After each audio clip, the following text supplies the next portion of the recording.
अस्सलाम वालेकुम स्टूडेंट्स, आप देख रहे हैं house of college physics by Abdul Majid. आज का हमारा टॉपिक है convention for integrating the SI units. SI units को रिप्रेजेंट करने के लिए हम इस लेक्चर में पढ़ेंगे कुछ rules and regulations, how SI units are used with any physical quantity with any experimental value. Start करते हैं अपने लेक्चर को। There are certain rules to express any SI unit with any experimental value using prefixes. You have studied in grade 9 what are prefixes. They are started from 10 raised to power minus 18 to plus 18.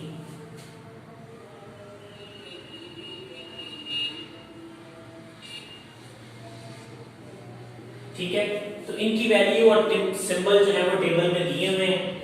तो इसमें जो most important है वो भी आपको बता दिए जाएंगे कौन कौन से इंपॉर्टेंट है हमारे पास। लेकिन अब हम पढ़ते हैं certain rules to express the SI units with any physical quantity. Number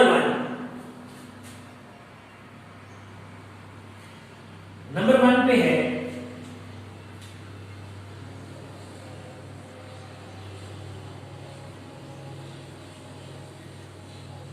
the name of unit after the name of scientist। अगर कोई यूनिट किसी साइंटिस्ट के नाम के साथ मेंशन करने की जरूरत पड़े तो उसका भी क्या रूल होगा? It does not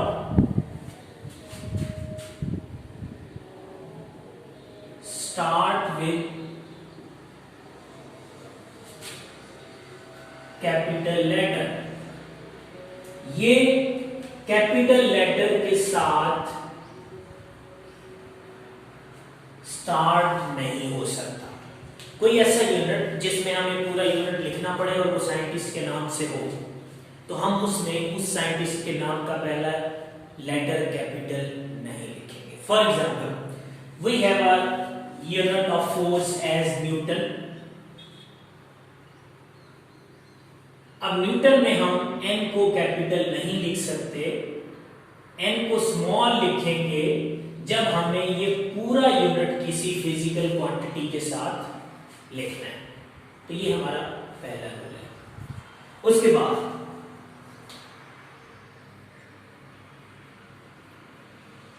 if only symbol is used as unit after the name of scientist, use capital letter.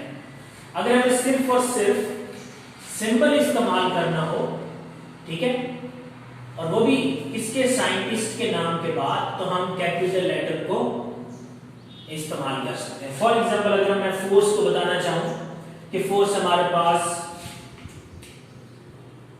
5 that will be in newton, ठीक है, तो फोर्स हमारे पास 5 न्यूटन है।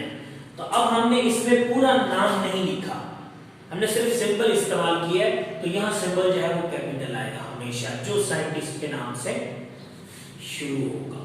ठीक है, that is the rule number 2 to write the units. उसके बाद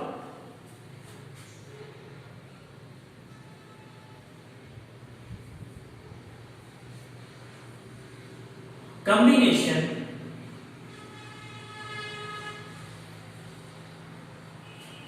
of units will written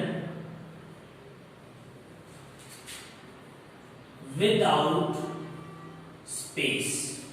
अगर हमारे पास एक ऐसी फिजिकल क्वांटिटी है जिसमें कॉम्बिनेशन ऑफ यूनिट्स है, तो हम उस दो यूनिट्स को विदाउट एनी स्पेस लिखेंगे। ठीक है, तो विदाउट एनी स्पेस क्या होगा? फॉर एग्जाम्पल फोर्स है, सॉरी वर्क है F इंटू डी। अब F के क्या है? न्यूटन, और D के क्या है? मीटर। इन दोनों में हमें कोई स्पेस नहीं रखनी। ठीक है, तो कोई स्पेस जब नहीं आएगी तो ये एक करेक्ट फॉर्म होगी, हम इसमें स्पेस इंसर्ट नहीं कर सकते। ठीक है,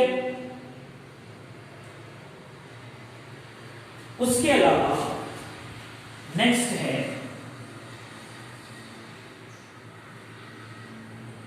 if we use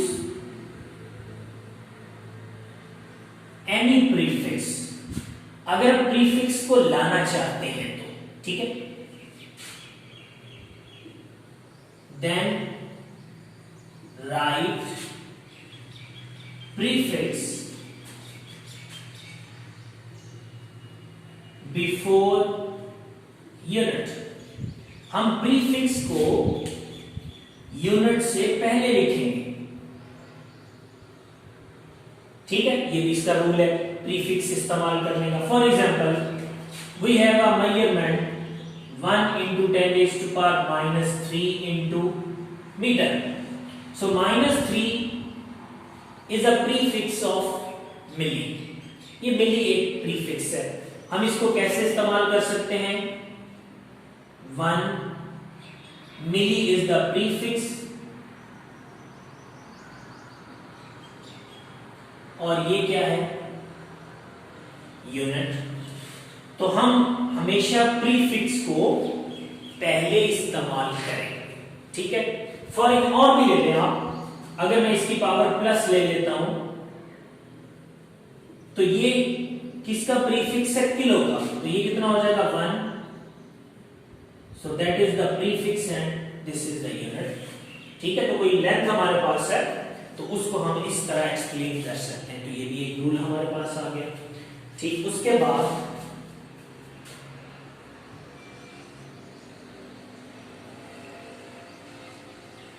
combination of prefixes is not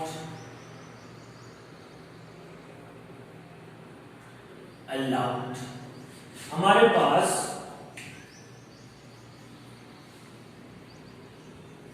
prefixes का कॉम्बिनेशन अलाउड नहीं है। अब कॉम्बिनेशन क्या है? फॉर एग्जांपल मैं कहूं कि मुझे 1 माइक्रोमीटर लिखना है। ठीक है, तो ये क्या है? रॉन्ग। मैं इसको लिख सकता हूं 1 पिकोमीटर, दैट इज करेक्ट। ठीक है, ये हमारे पास एक करेक्ट आंसर होगा। तो ये जो micro, pico, nano, milli, they can not use with combination. ये कॉम्बिनेशन के साथ कभी भी इस्तेमाल नहीं हो सकते। ठीक है, इसके अलावा अगर हमारे पास कहीं कोई पार इन्वॉल्व होती है,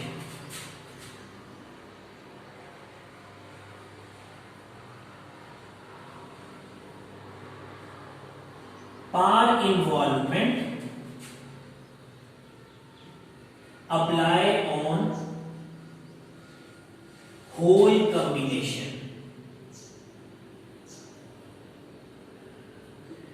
कोई भी पावर जो है ये पूरे कॉम्बिनेशन पे अप्लाई होगी, ये कुछ सेपरेटली नहीं होगी। फॉर एग्जांपल मैं कॉम्बिनेशन में पावर की इन्वॉल्वमेंट कैसे लाता हूं? अगर मैं लिखूं 1 into 10 raised to power 1 kilometre square. अब इसका आंसर क्या होगा? किलो का स्क्वायर भी आएगा और मीटर का स्क्वायर भी आएगा। अगर मैं इसको स्टैंडर्ड फॉर्म में लिखूं, it will become 1 into 10 raised to power, kilo की वैल्यू कितनी होती है? 3 will be multiplied with the power से मल्टीप्लाई हो जाती है। ठीक है, तो कितना आ जाएगा? 6 और साथ क्या आ जाएगा? Metre square. तो हमारे पास ये जो पावर है वो दोनों पे अप्लाई होगी, इस पर भी और इस पर भी। ठीक है, तो ये एक होल कॉम्बिनेशन है जिसमें आपकी पावर इन्वॉल्व हो सकती है। और इसके अलावा हमारे पास एक लास्ट रूल है कि कोई भी एक्सपेरिमेंट आपका है उसमें से कैलकुलेशन किसी फॉर्मेट में भी निकालते हैं, लेकिन जब आप उन क्वांटिटीज को मेंशन करेंगे तो आप हर क्वांटिटी को एसआई यूनिट्स में कन्वर्ट करेंगे। ठीक है, SI for example microcyclic will be measured in milli, लेकिन जब आप उसकी रीडिंग लिखेंगे तो आप उसको स्टैंडर्ड यूनिट में लिखेंगे। जब तक पूछा ना जाए आप उसको स्टैंडर्ड यूनिट पर ही लिखेंगे। अगर पूछा जाए कि इस यूनिट में बताएं, फिर आप उस यूनिट में मेंशन करेंगे। ठीक है, नॉर्मली एक और रूल भी है कि जिन यूनिट्स में आपको वैल्यूज दे दी जाए, अगर ज्यादा नंबर ऑफ क्वांटिटीज जो है वो ऐसा यूनिट में है तो आप बाकी जो ऐसा यूनिट में नहीं है उसको कन्वर्ट करके अपने न्यूमेरिकल सॉल्व कर सकते हैं। ठीक है, so these are the rules to express the SI units with any physical quantity. ठीक है, इन रूल्स को फॉलो करते हुए हम किसी भी फिजिकल क्वांटिटी के साथ यूनिट्स को लिख सकते हैं as well as with prefixes. ये जो हमारे पास प्रीफिक्सेस हैं इनको भी आपने एक नजर देख लेना। ठीक है, उसके बाद हमारे पास एक और टर्म है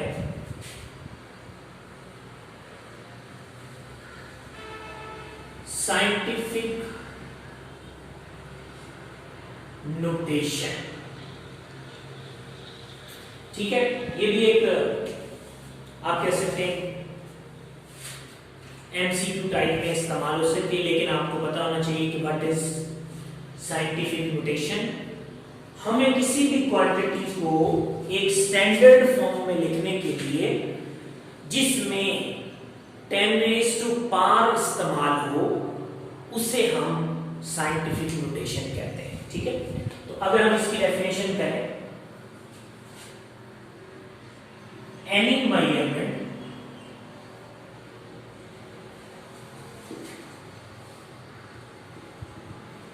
written in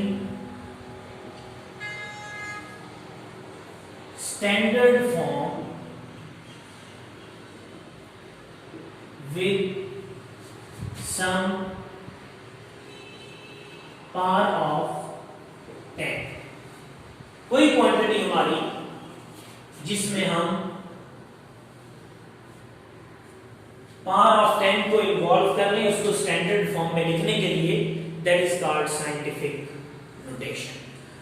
हम इसको यूं भी कह सकते हैं कि बहुत स्मॉल क्वांटिटी को एक लार्ज यूनिट में लिखने के लिए साइंटिफिक नोटेशन इस्तेमाल हो सकती है, और बहुत लार्ज क्वांटिटी को स्मॉल प्रीफिक्सेस के साथ लिखने के लिए भी साइंटिफिक नोटेशन इस्तेमाल होती है। ठीक है, फॉर एग्जांपल दोनों तरह की रीडिंग्स हम लेंगे। अगर हमारे पास है स्पीड ऑफ लाइट 3 × 10⁸ है मीटर पर सेकेंड, c की वैल्यू है। बजाय इसके कि मैं इतनी जीरोस मेंशन करूं और अपनी वैल्यू को इतना लार्जर लिखूं, हम क्या कर सकते हैं, साइंटिफिक नोटेशन इस्तेमाल कर सकते हैं। ये कैसा लिखा जाएगा, 3 × 10⁸ मीटर पर सेकेंड। तो हम इतनी लार्जर नंबर ऑफ वैल्यूज को जो लार्ज होंगी उसको हम प्रीफिक्स इस्तेमाल करते हुए या सम पावर ऑफ 10 इस्तेमाल करते हुए we can write it in standard form में लिख सकते हैं। एक और एग्जांपल कंसीडर करते हैं। For example we have a 0.0006 metre of length और डाया। हमारे पास एक डाया की वैल्यू है किसी भी स्मॉल ऑब्जेक्ट की। ठीक है, इवन हम आगे प्रोटॉन की एग्जांपल भी ले सकते हैं, एटम की। हम इसको स्टैंडर्ड यूनिट में लिख सकते हैं with the use of prefixes. बजाय इतनी जीरोस लिखने के पॉइंट को डिस्प्लेस करें 1 2 3 4 और 5 टाइम। इसका मतलब 10⁻⁻5 आ जाएगा। बाकी आपके पास वैल्यू कितनी है, 6। आप एक नॉन जीरो डिजिट तक ले जा सकते हैं, ज्यादा पर ले जा सकते हैं, लेकिन आपका जो स्टैंडर्ड है वो एक नॉन जीरो डिजिट कहां पे होता है 6 पे। कितने टाइम डेसिबल को मूव करवाएंगे 5 टाइम मूव करवाए तो -5 आ जाएगा। जब हम अपने डेसिबल को राइट टू लेफ्ट लेके आएंगे पावर पॉजिटिव होगी, ये है राइट टू लेफ्ट, पावर क्या होगी पॉजिटिव। लेकिन यहां हम कैसे कहां पे लेके गए लेफ्ट टू राइट, पावर क्या हो जाएगी नेगेटिव। ठीक है, ये सिंपल सा रूल है 10 इज टू पावर मेंशन करने का। ये हमेशा आपने ध्यान में रखना है। बहुत सारे स्टूडेंट्स जो है वो इन पावर को पॉजिटिव और नेगेटिव लिखने में मिस्टेक करते हैं। ठीक है, then you have to follow two rules when you place और move your decimal from right to left, power will be positive. If you move the decimal from left to right, power will be negative. ठीक है, power negative हो जाएगी। इस तरह हम scientific notation को इस्तेमाल करते हुए किसी क्वांटिटी को 10 raised to some power लिख सकते हैं, जिसमें हमारे सारे प्रीफिक्सेस भी इन्वॉल्व होते हैं। ठीक है, तो ये है हमारा आज का लेक्चर। होपफुली आपने इस कॉन्सेप्ट को गेन कर लिया होगा। अगले लेक्चर के लिए